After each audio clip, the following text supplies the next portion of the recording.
Chapter 10. Defense. In March of 2006, my first day of bar advocate training, I follow Andrea, an experienced lawyer who's spent years defending people accused of crimes. Even though I've been licensed for over a year, bar advocate work requires its own specialized instruction.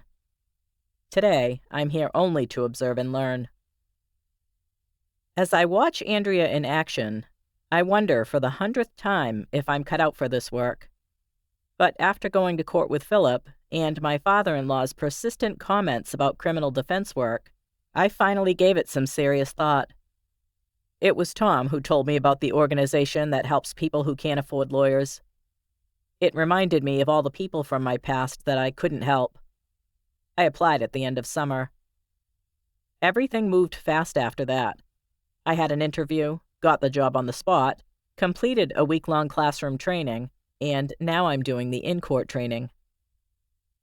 Andrea first shows me around the courthouse, an old, small building with just 2 courtrooms.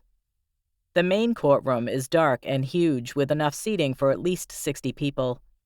The small one, where they hold the jury trials, is hardly big enough to keep the jury separate from the person on trial. She shows me the clerk's office and the basement lockup that's accessible from the courtroom. Then she introduces me to the assistant district attorney, the probation officers, and, before the session breaks, she introduces me to the judge.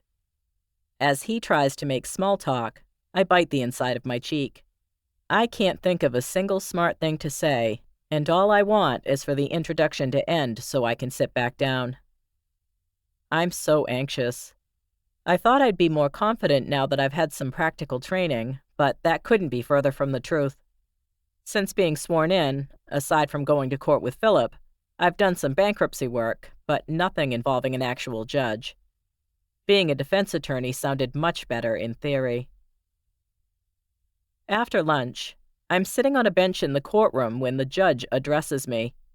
"Attorney Nastasia, would you be willing to accept an appointment?" he asks. I look around the room for Andrea, but she's not here. She must be in the other session. I want to tell him I'm not ready, but I'm the only attorney in the room who takes court-appointed cases, and I don't want to upset him. Of course," I say as I stand and make my way to the table where all the other lawyers have stood when their cases were called. "I'm asking that he be held without bail," the ADA says, unprompted. I look at him and then at the dock, where the defendants in custody are supposed to stand. There's nobody there. I can't figure out who he is referring to, but I stay quiet. I don't want to look like an idiot. "Okay," the judge says. "We'll give it a further call so Attorney Nastasia can go down and talk to her client." Holy shit, I think. Down is where the lockup is. My already fast-beating heart pounds in my chest, and my palms are sweating. I don't even know where to start. Andrea, the lawyer I'm shadowing, is still nowhere to be found. "Here's the complaint and police report," a court officer says as he hands me a packet of paperwork. "You can get his record from probation." He points his chin toward the probation desk to my left as he speaks. "Thank you," I say out loud.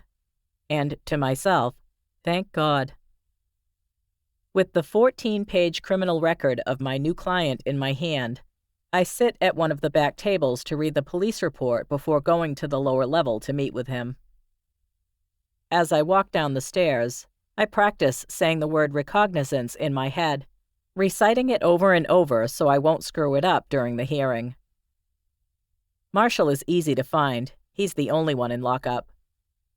"Hi, I'm Gail Nastasia. I'm going to be representing you. It's nice to meet you." "Hi," he says. "Don't worry about trying to get me out of here. I already know that's not happening." "Probably not, since you're already on probation, and the prosecutor asked the judge to hold you without bail. And my record ain't pretty. I do crazy shit when I'm using." If he only knew. Lots of people do. I've cleaned up a few times over the years, but I'm an addict. I don't tell him I know exactly how he feels, that I'll be celebrating 4 years clean myself in a few months. At least if I'm in lockup, I won't have to worry about it for a while. I can't argue with that. I head back upstairs to wait for his case to be called. My client sits quietly in the dock while waiting to hear his name, looking so docile it's hard to believe he's the same guy whose record I'm holding in my lap. Of course, I know how different people can be from what they seem. When the clerk calls his case, my client struggles to his feet, the leg shackles and handcuffs loosely securing him, and shuffles to the railing. I stand a few feet away, on the other side of the dark wood pony wall that separates us.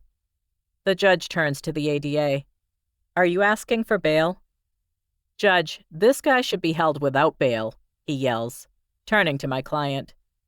He points toward the dock. "This piece of trash shouldn't be allowed to walk the streets." I don't move. I can't move. I'm stunned by his sudden outburst.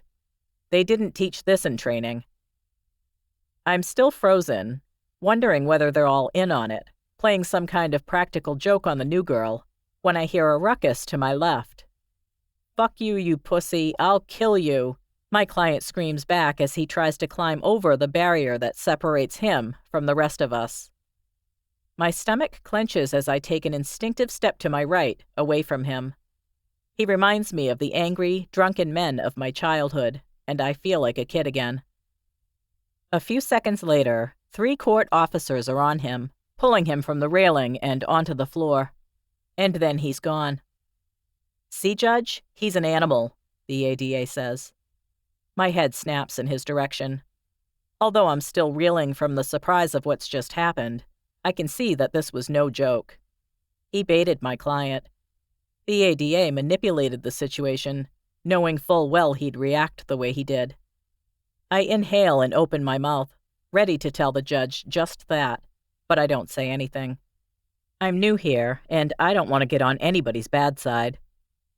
The bigger truth is that I have way more in common with my client than I do with these men. And at the moment, I'm more afraid of them than I am of him.